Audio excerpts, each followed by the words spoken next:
What is up, my friend? Welcome to episode 317 of the Grow Your Video Business podcast. My name is Ryan Coral. I am the host of this show, co-founder of Studio Sherpas, founder of Tell Studios, my video production company. And this show is really all about the I was gonna say the art of production. It's really about the business of production, of video production, more specifically. If you're a corporate commercial filmmaker trying to grow a business, trying to charge what you're worth, trying to figure out how to find better paying clients, figure out how to hire employees and just grow, not in the sense of like, you know, becoming a 10 or 20 person studio, but really maximizing your potential and tapping into the people around you. This is the place to be. I have run my own video production business for the last 18 years. I've been around the block. I have invested so much in coaching and just trying to become a better business owner and a better creative. And through all of that, I've really found a passion for the business side of what it is that we do. I really love it. I can have very long conversations, whether you're a video business owner or not. I love talking sales and marketing and process and procedure and operations. And I just love how businesses work, and it's fascinating to me. And having done video production for so long, it just made sense at some point to say, man, I feel like I have something to offer here.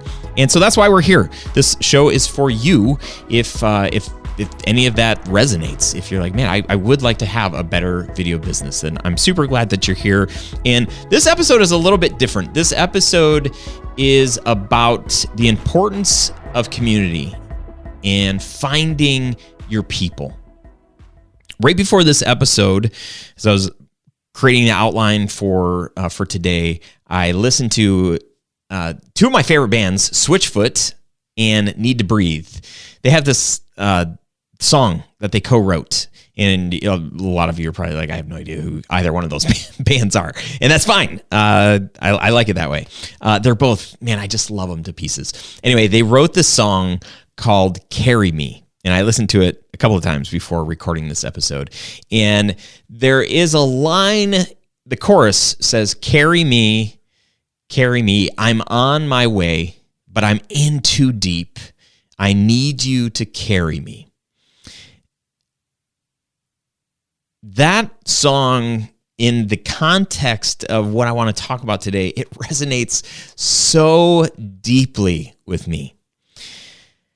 And that's what I want to talk about. I'm going to hang around this word community, and I'm curious, man, I would love to know your experience with community.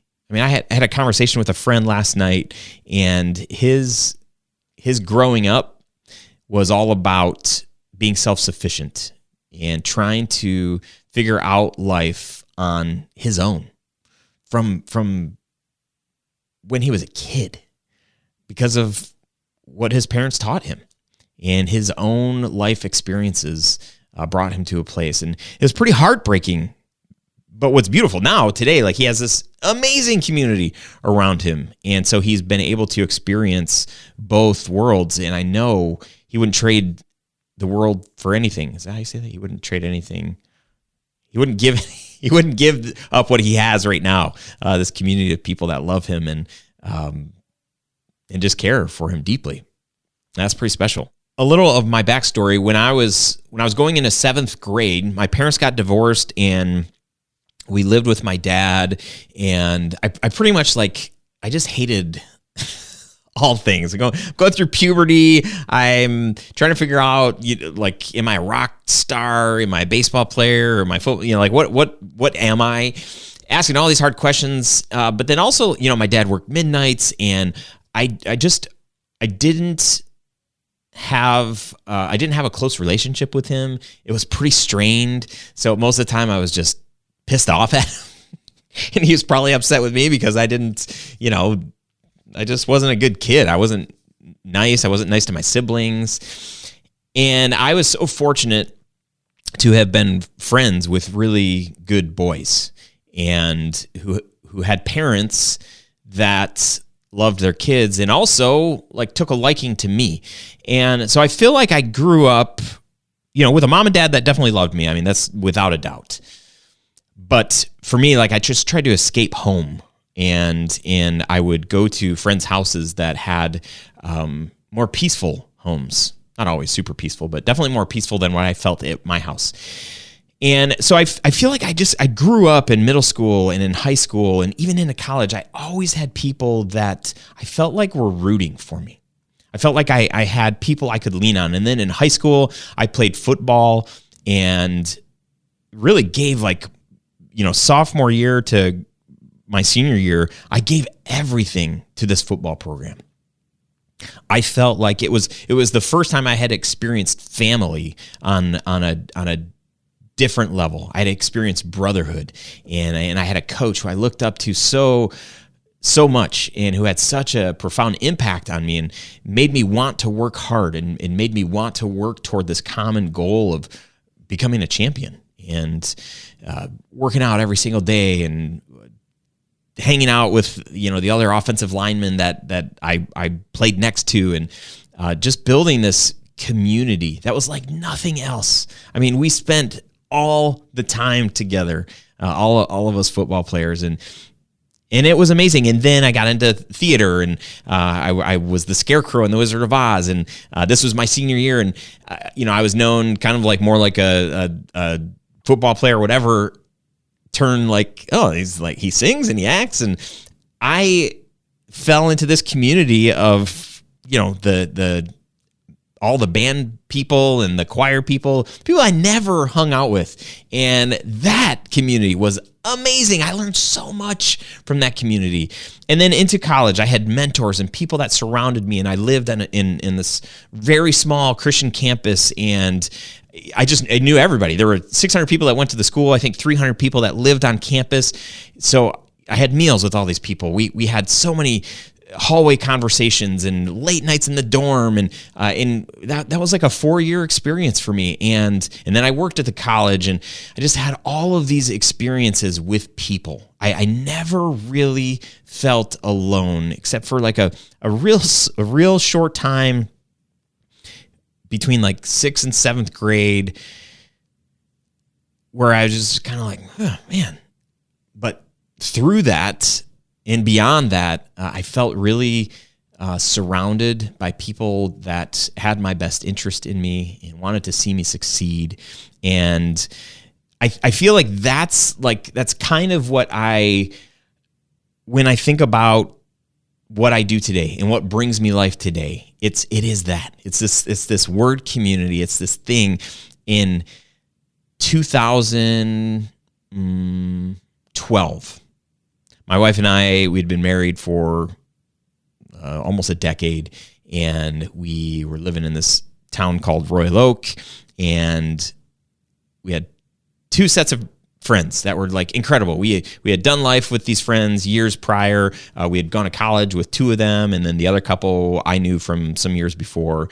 And we vacationed, we camped, we did all these things, but still we didn't see them that much. And we tried getting them to come down to live in our little city, and they weren't interested. They liked living way up north in the little country that they lived in. And my wife and I both grew up in small towns and country, and we're just kind of like, no, this city life is kind of cool. There's sidewalks everywhere. There's parks. It's fun having these little kids. Well, Andrea had come home one night and felt compelled to ask me again about moving up to Clarkson. She said, hey, she had just hung out with the 2 ladies, and she's like, hey, what do you think about moving to Clarkson?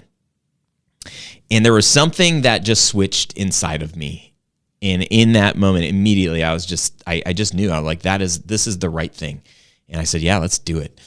So fast forward, we had chatted with both of these couples, and we said, listen, we want to move to Clarkson. We want to move to be neighbors with you guys, and we want to live intentionally. We want to be on mission together, to raise our kids together, to love our neighborhood together, and to do life different than probably what we all grew up experiencing, but to do it intentionally, to have each other's backs and to just be available.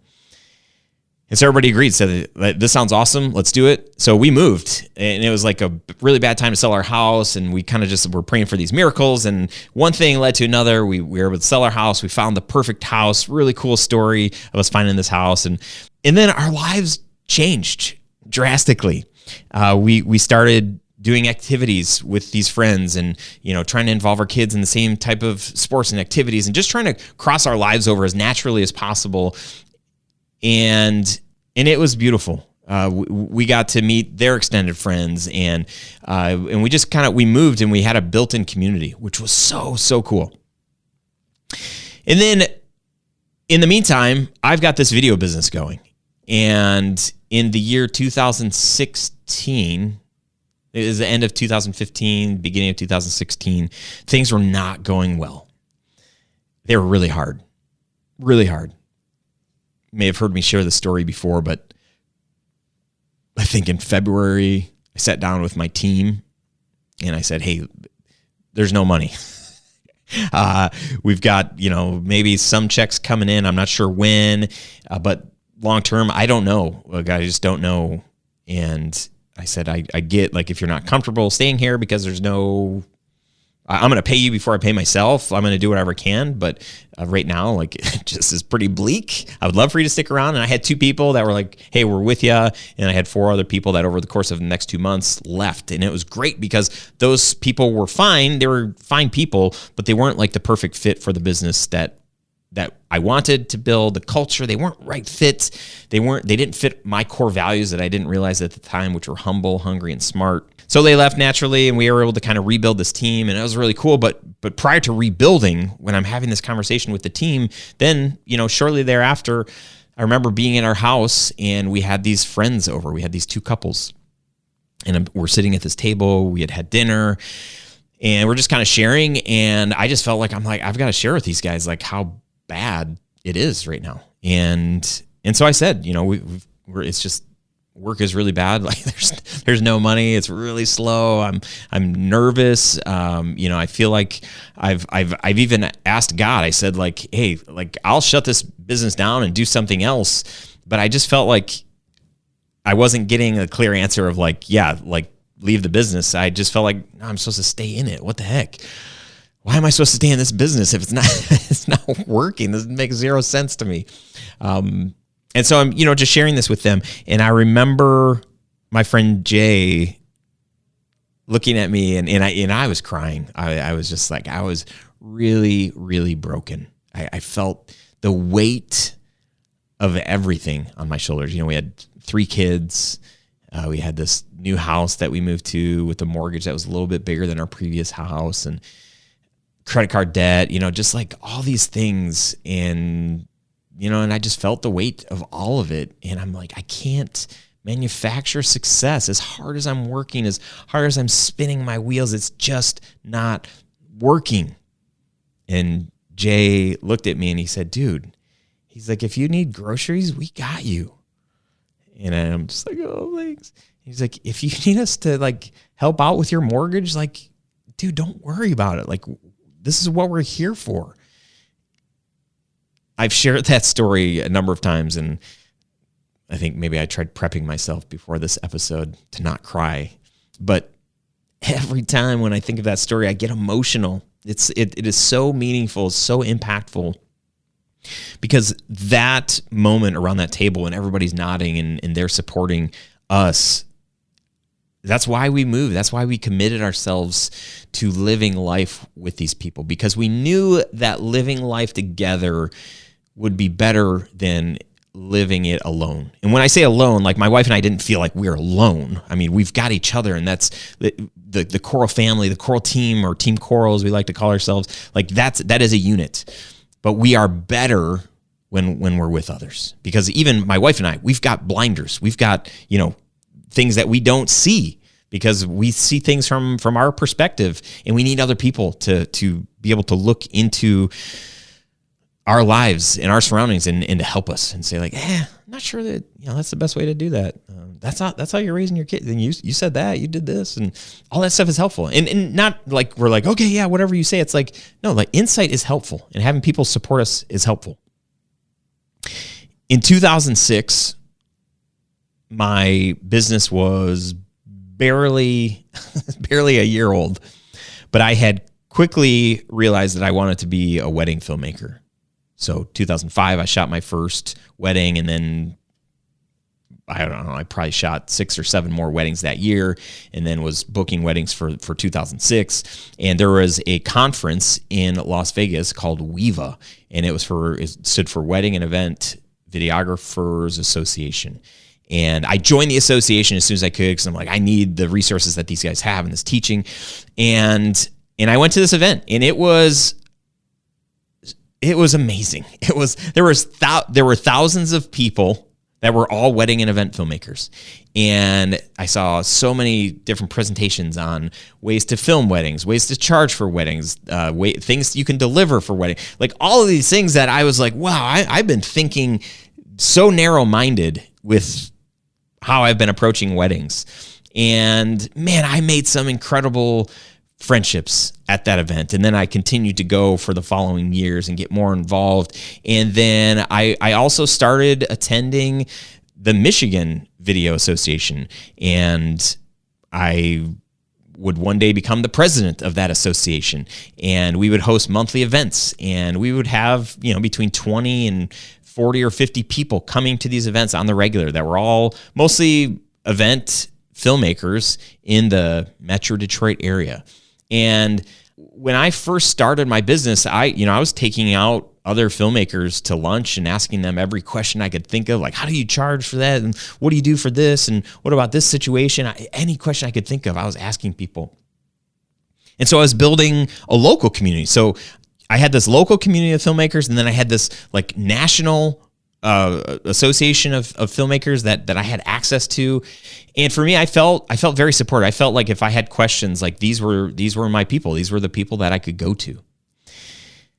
At one of these events, I met this strapping young lad named Matt Davis, and I struck up a conversation with him, and we became fast friends, and we were a great support for each other. His business was in North Carolina, and the things that he struggled with, I had thoughts on, and things that I had experienced, and the things that I struggled with, he had experience on. And so it was just a really cool give and take relationship as we were both building our businesses kind of at the same pace. And then ultimately in 2015, we filmed a wedding together. He had a wedding down in Kentucky, I think it was. And I went down to Kentucky. We filmed this thing together. We spent a lot of time in the car, and he had asked me, he said, hey, I'm thinking about relaunching this coaching business that I used to do for videographers. And I was like, oh, that's cool. And I'm like, I remember when he launched the thing, like years prior to that. As soon as he did, I was trying to figure out what I wanted to do, because I wanted to do some coaching, and he launched his, I think he was the video business coach or something like that. And oh man, I was so jealous, and I was frustrated. I was like, oh, he beat me to the punch. And that was a very scarcity mindset, because if that were today, I would think like, oh, sweet. Like Matt, he's got people that are drawn to him, and I've got people that are drawn to me. So like, good luck to him. And I'm going to do my thing, and this is going to be great. And maybe we can help each other. But back then I was just like, oh, I can't do it. Matt's doing it. I don't want to step on his toes. It's too small of a pond. There's just too much competition. I just don't want to compete. So in 2015, when he says, hey, I'm thinking about relaunching this thing, I was like, internally, I was like, oh, should I ask him? No, don't ask him. He's going to say no. He's going to laugh at you. But I did have the courage, and I said, what would you think about me helping you? And he looked at me as he was driving. He looked and he said, are you serious? And I looked at him. I was like, are you serious? And that is where Studio Sherpas was born.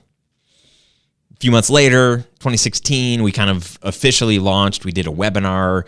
We had he had an email list from when he had done coaching prior. We were both in these different wedding forums. And by then I was already shifting our business. I had heavily shifted our business to corporate work 4 years prior to that. The ironic timing in that thing, that was in 2016 as well. So the funny thing, when our business started to struggle, it was because I was so excited about launching this other business, and really was just letting my video business run, which I shouldn't have been letting it run, because it didn't have what it needed to run without me. And so we launched this Studio Sherpas thing, and I'm coaching and teaching, and I'm like, holy crap, my business is not doing well right now. Thankfully, we ended up turning things around later in 2016. Otherwise, I was like, I don't know how long I can coach people if my business is struggling as bad as it actually is.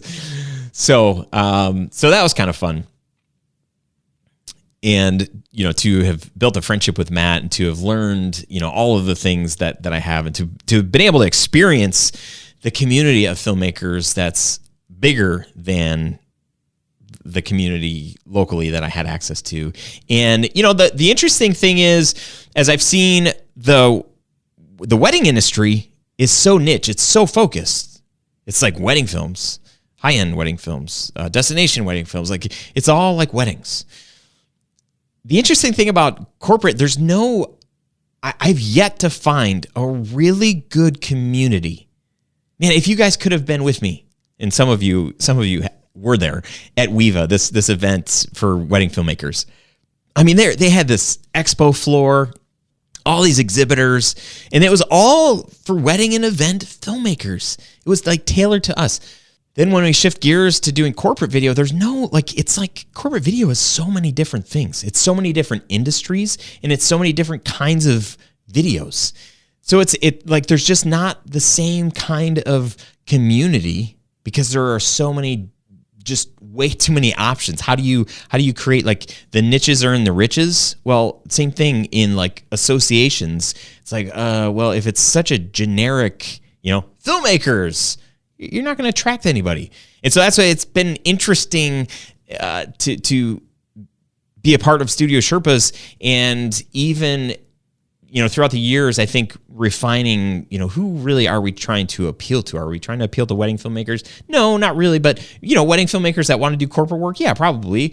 And then even me, like, we only do like maybe one wedding a year now, but we do brand stories all the time, and we have a studio, and I have them, employees. And so I'm trying, the process for me is like, okay, well, who can I speak to that wants these similar things or is doing these similar things? And so that's where we're kind of at today. Corporate commercial filmmakers, brand stories, the documentary storytelling, like video with soul. That's one of our taglines. It seems to be a lot of people like, oh man, if I was doing video like that, that would be really cool. So we have niched, and I'm so grateful for the community that I had leading up to all of this, because really it's allowed me to have an outlet for the exact thing that I'm doing. If I was still just hanging out with wedding filmmakers, educating, going to these wedding filmmaking events, I would love it because the community, the people are incredible. But I would be so out of touch because we don't do wedding films, right? And so I would kind of feel not inauthentic, because I still think, sales, marketing, operations, like all of those things are helpful no matter what industry you're in or what niche you're focused on. But to be talking primarily to people that are doing brand films or documentary storytelling for businesses, like, that's my jam. So to be doing that kind of work and then also to be educating people in that space, it's like the best thing. And I feel like the people that tend to be drawn to this community, the Studio Sherpas community, you are learning or have learned how important community is, how important it is to have people to lean on, how important it is to have a place where you can share your wins, but also a place where you can share your struggles, a place where you can be helpful and serve other people who are maybe one or two steps behind you, or serve people that are one or two steps in front of you, a place where you can get accountability and have people in your face and people that you invite to say, like, help make me better. What do I need to start doing? What do I need to stop doing? And to have a place where we can celebrate the importance of what we're doing and to celebrate each other. To have that and to be moving closer to that, I think it's just one of the most rewarding things. It makes this work worth it, especially in the times where you feel alone and you feel frustrated and you're like banging your head up against the wall and just like, what do I need to do? Because this isn't working. Like in my heart of hearts, I really think that we were designed for community. And I feel like one of my strengths, I mean, partially because I'm an extrovert, so I love being with people. I'm usually not intimidated to introduce myself to people. So it just seems it's very natural for me to invite other people along to be a part of each other's stories and to want to be a part of each other's stories and to want to help lift people up that are in this industry and to have a place where we're creating more opportunities. Because here's the thing, like if you don't have a good business, you can't do this work for a long time. And I just believe so much that the stories we're telling, the stories that we want to tell, the way that we're helping our clients, the way that we're doing that through video, it's so important. It's like some of the most important work that exists.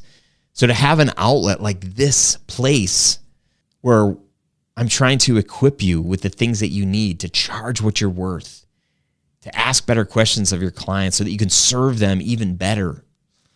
That to me is very, very exciting.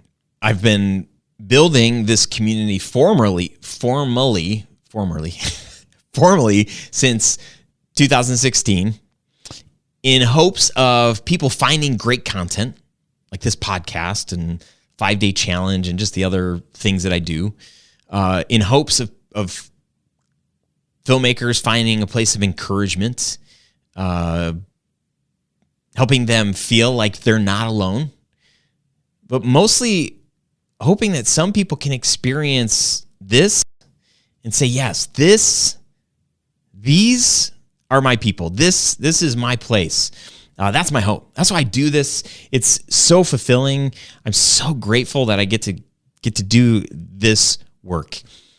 And I'm super excited to invite you to share with you something really big, something that I've been wanting to do for a really long time. It's way bigger than me, and I'm really, really excited. If you've been following along, if you were part of the 5-day challenge this past week, you'll know that I opened the doors to something that I am calling 10X Filmmaker. 10X Filmmaker, it's the destination for corporate and commercial filmmakers who want to make their mark on the world and live well doing it by leveraging the power of community, of coaching, and of content. The hope is that it would provide 10X opportunities to boost income in your business, for you to be able to create a bigger impact, for you to make meaningful connections, and to gain more freedom in your life. The 10X Filmmaker community is for you if you already have a business that's up and running and you want to grow your revenue beyond what it is today. Maybe you feel isolated, alone. Maybe you've benefited from some of the community things that I've offered, like the Onward Summit, or even like the free Facebook community that we have. If you're interested in mentorship by someone who has been where you at and who will push you beyond what you think that you and your business can achieve. If you want encouragement, if you need a holistic strategy that doesn't ask you to sacrifice your life and to just hustle endlessly for the sake of your family, so that your business can grow. If any of that is relatable to you, then this coaching community might be exactly what you're looking for. So the 10X Filmmaker community, there's 3 core things that it's all about. Number 1, there's a private community where you can interact with me and all of the other members inside as much as you want.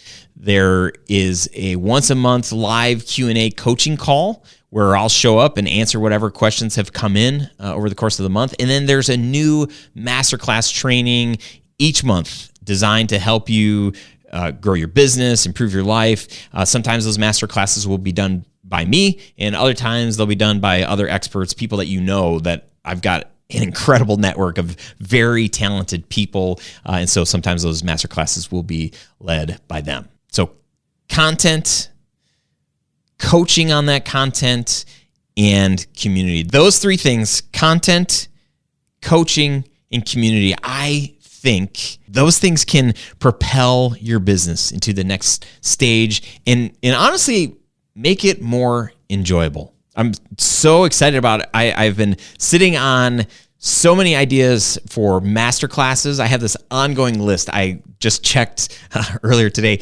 There are currently 71 masterclasses that I want to do. And I just didn't know where to put them. I'm like, I don't have the time to create these like full blown out courses for all these masterclasses. And so what do I do? And then, probably a year and a half ago, I was like, oh, I should do a membership.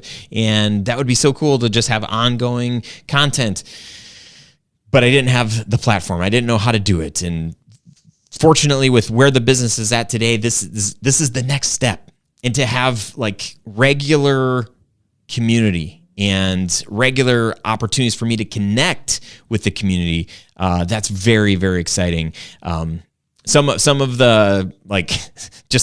the masterclasses off the top of my head that I'm really excited to dive into more is our 21-in-1 FAQ series. If you've heard me talk about that FAQ series, it's like our $2,500 video package that we're selling. And this month alone, we have 4 of these booked, which is really cool because, we created it, we launched it middle of last year sometime, and it was kind of like we're just trying to figure out how to market this thing. And it's essentially like our profit margin on these it's so high, and the satisfaction of our clients that are doing these is also so high.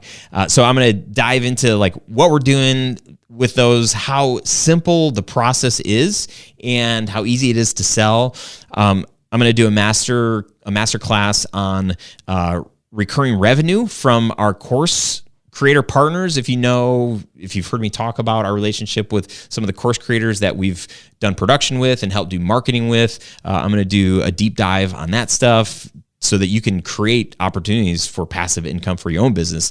And then another topic that I'm really excited about is how to use AI to grow your video business and things that we're doing right now with AI. And it's insane. It's insane that it's free. I mean, I will pay for it. As soon as they ask me for money, I will pay. So I'm excited to share some of those things that are making my job so much easier, but also creating opportunities that it's fast. It's really, really fast. And the other thing is we have this awesome Facebook group, the Grow Your Video Business Facebook group. It's a free group for the podcast, and that has been really fun to grow.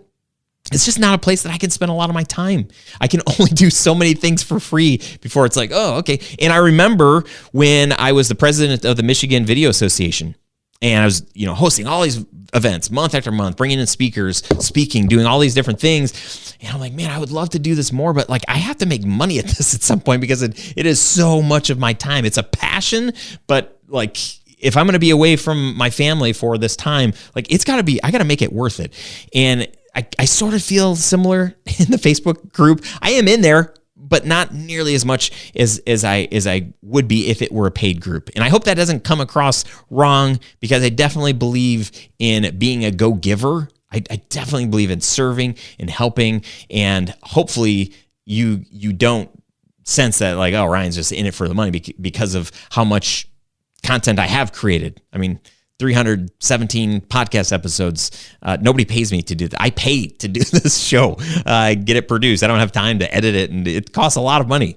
So not to negate the Facebook group, but to have a community that is kind of for people that are more serious, that are willing to invest money. There's a saying, people who pay attention. And I just know that I think I could have an even bigger impact being in a group like that. And then doing monthly group coaching calls, Q&As, bringing in more of my friends to serve the 10X filmmaking community. I just really, really excited about that. So you can get all of the information about 10X Filmmaker. Just go to 10xfilmmaker.com. But here's the thing.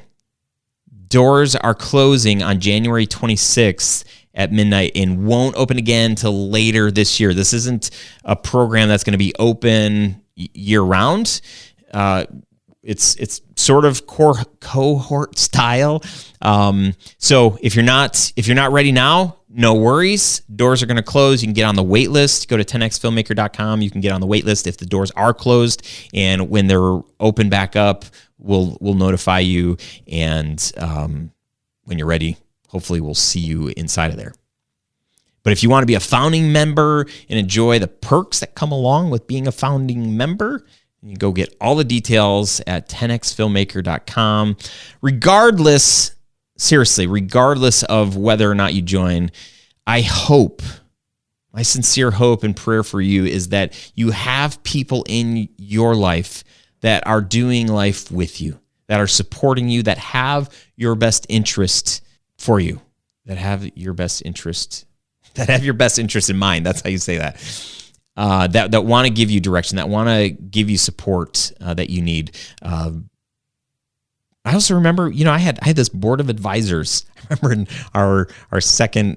our first house being in the basement, and I had these, I don't know, it was probably 5 guys over. I had ordered like this somewhat fancy dinner, and we had dinner, and then I just shared some numbers and different things with them, and I'm just like, what red flags do you guys see? And they were like, spiritual mentors, business mentors, entrepreneurs, just kind of a gamut of people. And to get those kinds of insights, I hope you have people in your life that are wise and that are generous with you and with their wisdom and their support of the cool stuff that you have going on. So thanks for letting me share all of that. Not a typical episode, but I hope this is an encouragement for you. And if you're interested in the 10X Filmmaker community, make sure to check it out, 10xfilmmaker.com. I'd love to see you in there. If you have questions about it, you can email me. My email is ryan@studiosherpas.com. And that is it for me, my friend, for today. Until next time, I'll probably do a solo episode next month, so stay tuned. All right. Thanks again for letting me share. Appreciate you so much, and I'll talk to you really soon. See ya.